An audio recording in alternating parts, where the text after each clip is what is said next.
Our guest for today is the former MD CEO of GSK PLC, USC Foods.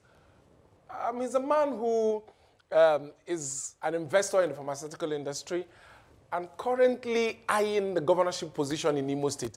Ladies and gentlemen, a big round of applause for Mazi Chidi Okoro. Thank you. Welcome. Thank you. Welcome. Thank you.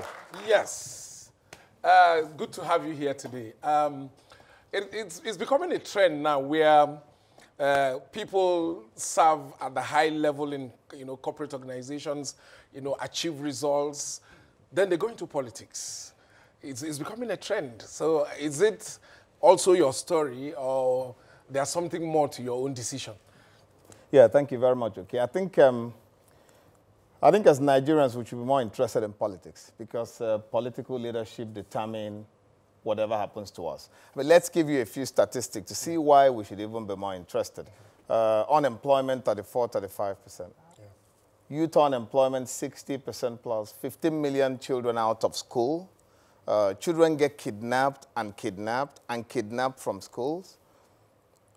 If we all keep quiet, it will get worse. And the future, the prognosis for the future is even more interesting because a lot of African countries are leaving us behind. If we do nothing, it could be complicated. I'm not leaving a corporate world for politics only. Politics should be part of our lives. We should all be involved, number one. Number two, I'm leaving to play in the pharma sector, which is my base, which is my family business. And I'm interested in vying for the governorship position because I think I'm pretty well prepared. I think that our state needs, even our country, do need thinker workers as against emperors, rulers, and messiahs. I think we need to try to drive that shit. And I think I'm a thinker worker. Wow. This is interesting. This is a new dimension. Thinker worker. Because I was going to go there. I was going to say, okay, people, yes, excel in business. Some of the problems that you've highlighted here are political problems. Problems arising from political miscalculation, political mismanagement. Are you saying that the fact that somebody is accomplished in business means that they will be accomplished in politics? Do we take it for granted that that will work? We shouldn't, because businesses in Nigeria do struggle. Lots of businesses are as bad as government in Nigeria. Let's not mistake that. Yes. But let's get something clear. Both business and government should deliver profit somehow, because businesses deliver profit to stakeholders, which include communities and government inclusive. And government should profit the people. But even in private sector, you do have politics. It plays a big part everywhere we go. And I think it has to depend on the individual. Some people could excel in private and still excel in government. Yeah. Many people may excel in private and not excel because government is a bit more complicated, so you have to be considered in how you approach it. Yes. Okay, that's a good one. Quickly before we take a break, on a different note, some of the statistics that you reeled out talked about youth unemployment. It's all, we see that as a country we are failing because we are not empowering the youths enough.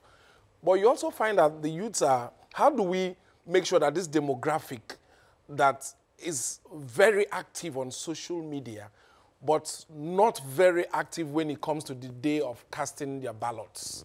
How do we transfer this energy on social media into results, in politics? How do we do that?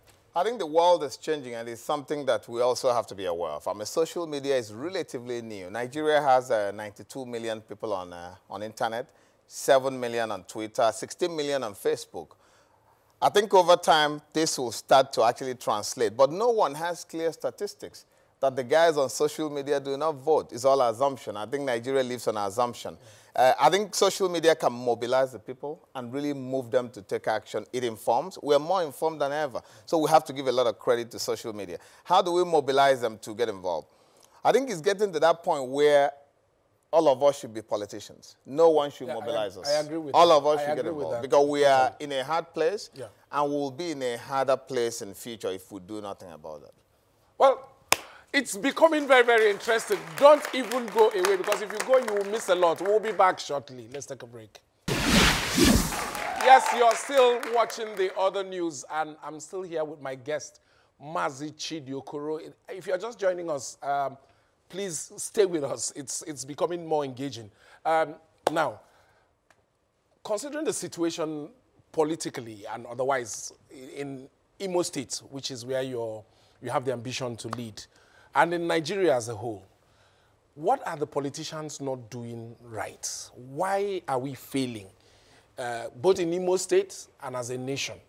And what's different can you do if given the opportunity? Yeah, I will look at Imo State.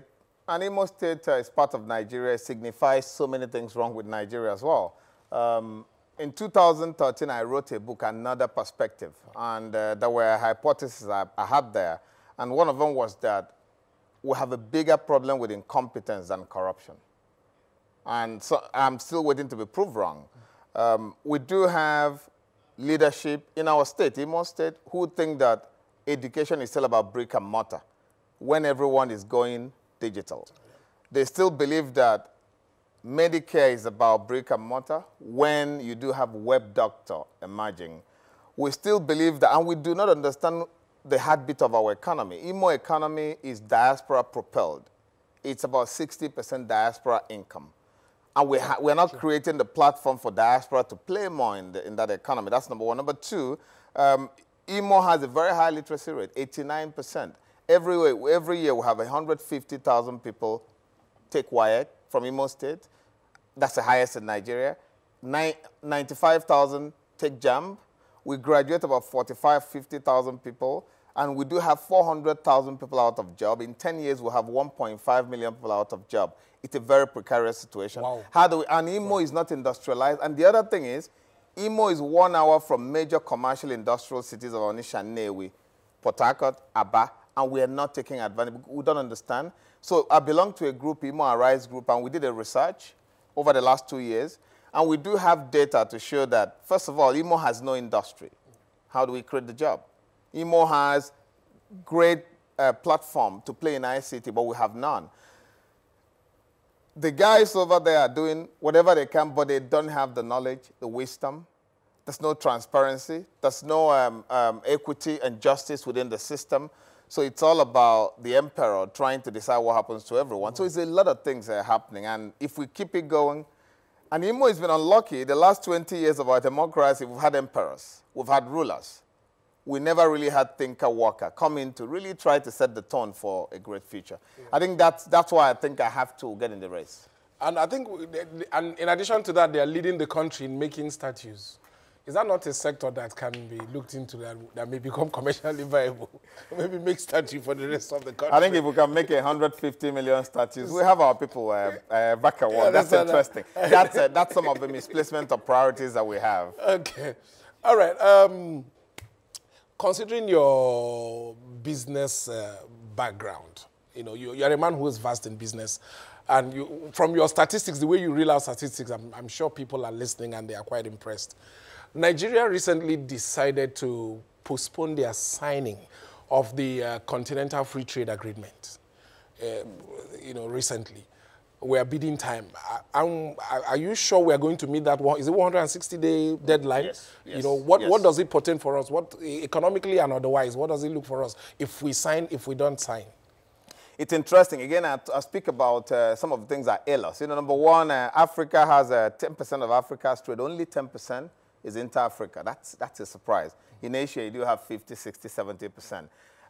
I've worked in companies where I try to move goods from Nigeria to Ghana. You cannot believe what goes on. Or move goods. It's easier to move goods from China into Nigeria or into Ghana than move from Nigeria to Ghana, which is 45 minutes by air, 8 hours by flight. Seriously? And you do have the ECOWAS Pact. So on the CFTA, which is the Continental Free Trade Area Agreement, yeah. Nigeria is a country of vested interest. And we're bidding, and there's nothing wrong with consultation. The presidency said they want to consult for that. I think a Manufacturers Association came out to say this could cause loss of jobs. And the president thinks that we have to protect our jobs and protect the industry. Nothing wrong with that. Providing the guys we are protecting are given time to build up capability and muscle to compete in Africa. Because eventually you have to open up the borders. You have no choice. And I speak about incompetence and lack of awareness because I've had chance to run a company in Africa. You know, Suntry, I was the MD for Africa. And I travel around. Nigeria has capability they don't even know. Because many of these African countries manufacture nothing. So, and we do have some industries. Do you manufacture anything? We do package things. Package? Yes, and that's called manufacturing. Okay. And there are some areas, there are some of our industries that can actually compete across the value chain. And I've seen some of them, and I'm speaking with a couple of them. Because one of the things I'm also going to do is to try to take our companies into Africa. Why compete for 195 million people when you can compete for 1 billion people? It has been a season of political marriages Providing in Nigeria understand that if we protect our industries, that they build the capability to compete over time, because you cannot protect them forever. That's one. Providing we are aware that South Africa is waiting to tidy up legal agreement before they sign. They will sign, and if they sign, they will attack this 1 billion market, market, and we may not be ready for that. I agree. Okay. Let's take time, but let's be sure there's a lead time to sign off. If we do not sign, there are consequences. We won't see it today. It will come in the future. Okay, so it's an agreement we have to sign. And we have to sign within the 160 days deadline. Okay. As somebody who you were able to build your career from ground to MD, there are lots of Nigerians who are every day busy, dropping CVs here and there, hoping that one day that dream job. In fact, we're not even talking about dream jobs anymore, because those jobs only exist in your dreams. Absolutely. Now people just want jobs to survive. That's why it's called dream job. Yeah, people just want jobs to survive. So for young people who are busy distributing CVs and hoping, do you have any special advice for them? I'm looking at how, things have turned out and people are getting frustrated every day. What do you say to a young man who's pushing CV here and there and everywhere? I think two things to put on the table. Number one, it's easy to stand out in Nigeria as a young person, because getting to meeting on time, prepare, properly dressed, stands you out. It's easy. And I encourage the young ones to be aware of that. Just be aware of that. What skills you need to stand out. That's the first one. Number two is you got to learn, and learn beyond your field. I have a friend who is, he used to work in one of the major painting industries. So he told me that his son is a medical doctor. But he makes more money from painting, because while in medical school he was learning how to paint. So learn, build skills, and be ready to take on jobs where you don't get paid. That's called delayed gratification. That's one thing that I also encourage people. Have your feet on the ground. One big challenge we have in a workplace, we cannot think, complete. Not right or wrong. We think quick, either right or wrong, but we're not completely thinking. You have to understand, gain that skill to think complete and be able to execute. Plenty money. We can say stuff on the table, we can make plans, but we don't step out to do those. So if you can do those, I think you stand out. But standing out in Nigeria for a young person, it's pretty easy, but it's very complicated. Unlike ordinary Nigerian weddings, the wedding of the high and the mighty listening to you talk is almost like strategic as that being of in a lecture room and taking lectures. Who decided to seduce and marry his landlord's talking to you? Who decided to seduce and marry his landlord's daughter? Yemisi. And I'm sure some Nigerians watching this program and hearing you talk will be thinking, this man is too serious. Look at statistics, talking about numbers and everything. What do you do when you're not doing serious business? Because you look very, very serious. And even the fact, I feel like giving you this country now to say, take, manage it. Okay? That is money speaking.